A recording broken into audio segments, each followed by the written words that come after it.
વડોદરા કોંગ્રેસને વધુ એક ફટકો બરોડા ડેરીના ડિરેક્ટર કુલદીપસિંહ ભાજપમાં જોડાશે। કોંગ્રેસમાંથી વિધાનસભાની ચૂંટણી કુલદીપસિંહ લડી ચૂક્યા છે।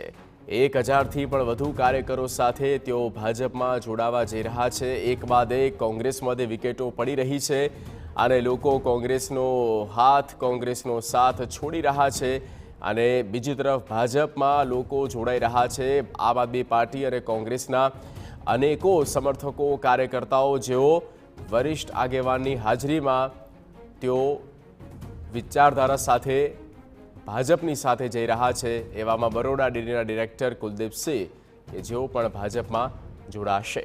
કોંગ્રેસને આ વધુ એક ચૂંટણીના ટાળે જ ફટકો પડ્યો છે। કુલદીપસિંહ બરોડા ડેરીના ડિરેક્ટર પદ પર રહી ચૂક્યા છે અને તેઓ હવે કોંગ્રેસથી છેડો ફાડીને ભાજપમાં વિધિવત રીતે જોડાવા જઈ રહ્યા છે।